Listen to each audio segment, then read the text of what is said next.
Let us learn rotation and revolution of the earth and its effects.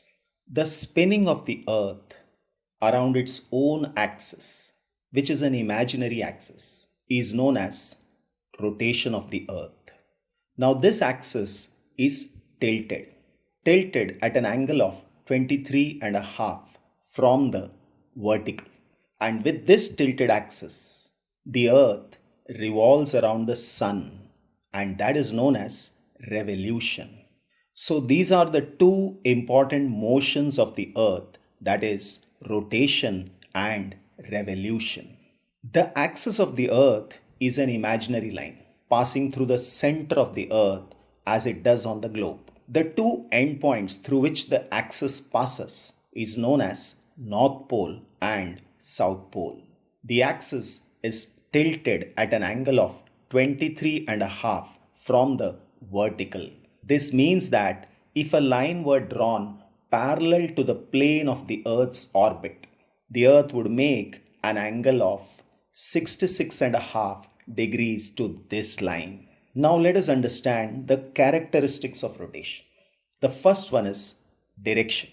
The Earth completes one rotation from west to east on its axis in 23 hours, 56 minutes and 4.09 seconds, which roughly comes to 24 hours. Then it is inclination of the axis of the Earth. The Earth is always tilted in the same direction. That is, it is pointing towards pole star. That is, its north pole is pointing towards pole star as it is moving around the sun. Third is the speed of the Earth's rotation. The speed of the Earth's rotation at the equator is 1670 kilometers per hour because the circumference of the Earth is 40,070 kilometers. So at the equator, the Earth would be traveling 40,070 kilometers and it is covered in 24 hours. So in 1 hour, the Earth rotates 1670 kilometers per hour. So if we sum up the characteristics of rotation of the Earth, it is the Earth completes one rotation from west to east on its axis in 23 hours, 56 minutes, 4.09 seconds. That is roughly 24 hours. The Earth is always tilted in the same direction as it is moving around the sun. And the speed of the Earth's rotation at the equator is 1670 kilometers per hour. Now let us learn the effects of rotation. The first and the important effect is the day and night are caused by the rotation of the Earth on its axis. This is because a part of the Earth faces the sun and it has day, and the other part which does not face the sun has night. And this happens with precision and progression and not suddenly. So I will say this happens accurately and gradually. It does not happen suddenly. The time when the sun begins to cast its light in the morning is known as dawn. At noon, the sun is overhead. At dusk, that is in the evening, we see the twilight. Twilight is the light that we see after the sun sets. So here the sun is disappearing in the sky. At night, we all know it is so beautiful and completely dark. The duration of the day and night is not equal at all the places on the earth. This is because of the inclined axis of the earth. If we look at the important latitudes on the earth, it is equator, Tropic of Cancer, Tropic of Capricorn, Arctic Circle and the Antarctic Circle. Now if you see the lines carefully in the southern hemisphere, you will understand that the duration of night is longer, and in the northern hemisphere the duration of day is longer than the night. The reason is the northern hemisphere is facing the sun and the southern hemisphere is facing away from the sun. But if you look at the Arctic Circle and Antarctic Circle, the Arctic Circle is completely in day. So when the Earth is rotating, the entire region beyond the Arctic Circle will have day. There the sun will not set. Whereas in the southern hemisphere, beyond the Antarctic Circle, you will see it is completely dark. And here the sun will not rise. The length of the day varies with respect to even seasons as well as latitudes. So the length of the day varies with respect to latitude but also seasons, and we shall be learning about them gradually. Then it is the sunrise and the sunset. This happens because of rotation of the earth. Then it is the Coriolis effect. Now we all know that the earth is spinning at a great speed. At the equator it is 1670 kilometers per hour. Second, we have learned that because of the spherical nature of the earth, different part of the earth receives different amount of sunlight. So there is difference in temperature at different places. Because there is difference in temperature, there will be difference in pressure. Some places will have a high pressure and some other place will have a low pressure. And because of that, the wind moves. The wind always moves from a high pressure area towards low pressure area. Now when the wind is moving on the surface of the earth, the wind bends. The wind bends because the earth is rotating at a great speed. In the southern hemisphere, the wind will bend towards left, and in the northern hemisphere, the wind bends towards right. Now, when you look at these arrows, it is very clear that they are bending towards left.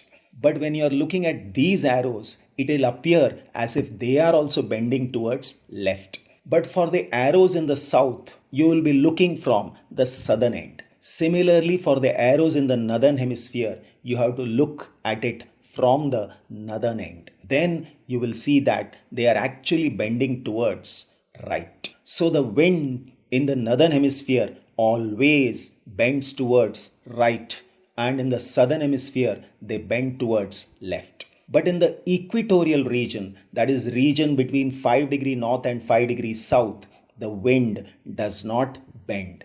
These are the regions of doldrum, or we say these are the regions of calm, and these are the regions of low pressure. The next important phenomena that we see is the sun, the moon and the stars seems to move from east to west. Now you may say that you have seen sun moving from east to west. What about the moon and the stars? But actually, if you see in time lapse, you will understand that they all are moving from east to west. This is because the earth is spinning from west to east. Now, this effect is similar to what one experiences while sitting in a train and looking out of the window. What do we see? We see the trees and buildings and everything moving in the opposite direction to that of the train. The reason is the train is moving at a very great speed. The same happens with the earth. When you look at the sky, it appears as if the sun, moon and the stars are moving, but actually the earth is spinning on its imaginary axis. Then the earth also generates centrifugal force. Centrifugal force is the force that is generated from the center towards the periphery, that is towards the edges. This is because the earth is spinning at a very great speed. It is the same effect that we see every day in our kitchen when we are operating a mixer. All the chutney will come and stick on the edges of the glass.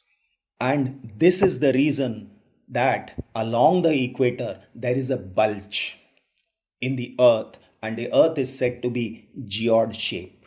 Then rotation also causes difference in time, because when the earth is spinning, some part of the earth has day and some other part has night. Some part of the earth there is sunrise happening and somewhere else the sun is setting. So different part of the earth will have different time. Then the short rotational period makes the variation of temperature between day as well as night moderate.